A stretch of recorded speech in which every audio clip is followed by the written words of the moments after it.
back to my channel. I'm Adele and my channel is all about my dressmaking journey. So if that's something you enjoy, please subscribe and have a look back at my previous vlogs. Now, Sarah and Freya contacted me a couple of weeks ago actually about a brand new pattern that they were releasing from my Handmade wardrobe. And they both asked me if I would like to review the pattern, and I was really excited actually because the pattern I know is just going to fit perfectly into my wardrobe for the summer. Right, so first of all, I just want to be clear, I was given the pattern for free and the ladies also offered me the fabric to make the pattern with, but this review I'm just going to be talking about how I got along with it, things that I found difficult, and my take on how it went. So let me talk first of all about the pattern. So the pattern is a new button-up skirt, and what's really interesting, what I really loved about this skirt was it's made of actual panels, so it gives a really nice sort of flared look. Now there's two options, you can have a long one to the knee or a little mini version which I've made. And also there's options to put belt loops on and to put pockets on. Now I'm talking about it, shall I just show you what I've made? So here we go, here is the skirt that I made, which I just absolutely think is super cute. So I made the mini version, as you can see. Now this fabric was also gifted me from the Crafty So ladies, and it's cotton canvas. So and I've never ever used cotton canvas before, and I've only ever thought about it as a sort of an upholstery fabric or something you'd make bags out of. So it goes perfectly actually with this skirt because it's got that sort of structure to hold the A-line shape of the skirt, but because it's cotton, it has a softness to it and it was an absolute dream to sew with. The only thing I could say though is I've definitely finished my seams with the overlocker. It could fray a little, but it was so nice to work with. So here we are. Like I say, I've gone for the mini. I haven't added the belt loops and I haven't added the pockets. Now I had printed out and cut out the pockets, but I'm going to tell the truth now. I absolutely hate pattern matching. Absolutely hate it. I can't get my head around it because when you add the seam allowance on, you kind of have to offset it. And the other week when the Great British Sewing Bee had that big thing about pattern matching, I would not have coped with that. I would have just gone, do you know what, sod it, I'm just doing it anyway. So I had done the pockets and I was a little bit frightened because it's quite a busy pattern that putting the pockets on might sort of make it look a bit weird because the pattern's obviously going to be completely way out. And I've left it off and I don't think it detracts or makes the skirt any less interesting. I really love it because I think the fabric sort of makes it. So it's got, let me count how many panels. 1, 2, 3, 4, 5, 6, 7, 8. Let me double check that. 1, 2, 3, 4, 5, 6, 7, 8. Yes, so 8 panels. Now, the instructions for this were perfect. Really good for a beginner. And I kind of got a little bit arrogant and I didn't actually, not arrogant, a bit overconfident, and I didn't notice, well, I saw it said it in there, but I just thought, I'll be fine. So it talked about numbering your panels after you've cut them out because they all look very, very similar.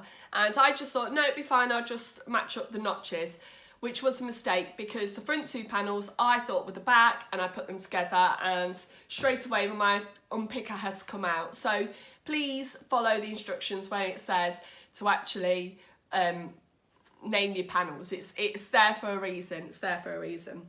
So yeah, the panels, when they come together, you press the seams and then do a top stitch on the seam. Now on there it also talks about a parallel top stitch, but I just went for the single one, mainly because also with like not many shops being open at the moment, I only had grey thread, so I didn't kind of want to, I knew it was going to stand out, the grey thread was, and I didn't want any sort of wobbly lines to really stand out, so I've just gone for the single line. And like I said, it came together really, really well, and I put poppers on it. I'm getting confident now with my poppers. I've got a popper press It sounds so funny, a popper press, but I've got a press to help me with my poppers, and oh my goodness, do you know what? Buttons, goodbye, hello poppers.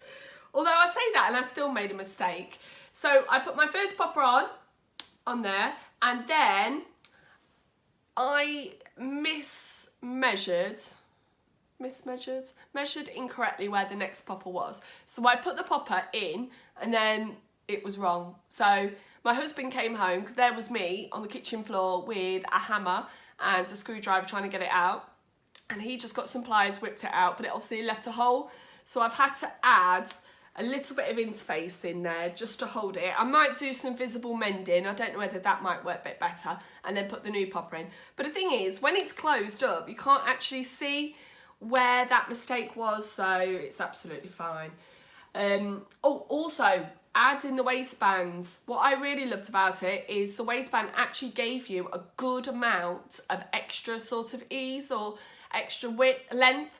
There's a few times that I've had, my Lander pants is one that sort of screams out at me at this. When I've added the waistband to that, it always comes up so short, and I don't know why, because I follow all the measurements, I haven't done anything, and they just come up really short. So this one had loads of length, which I really like, because then you can kind of judge where to do the straight edge, and it makes it lovely. So yeah, this is a size 3, which is equivalent to a size 10.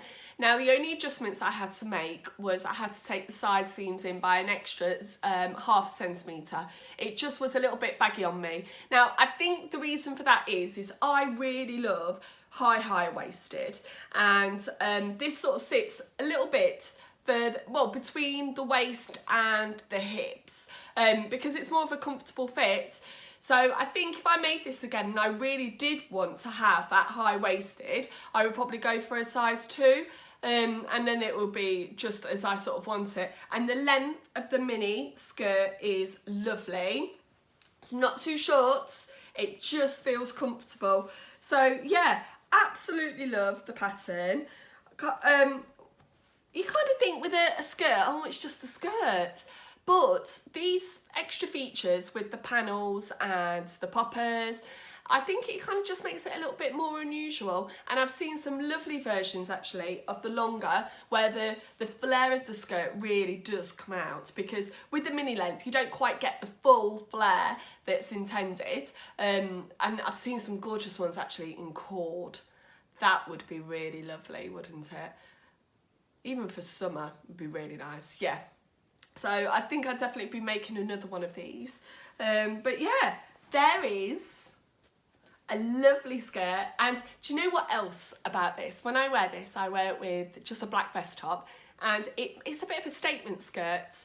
You've got to embrace patterns. You've got to go for it, because you can make your own clothes. So why not show off what amazing talent that you all have, and go for a really bright pattern and really sort of make a statement of it. I absolutely love it. So yeah, thank you ever so much, Sarah and Freya, for asking me to review this pattern.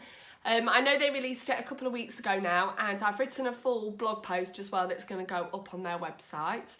But yeah, go and have a look I'll pop all these links below, directly to the pattern and to their other patterns, and also to the shop where I got the fabric from.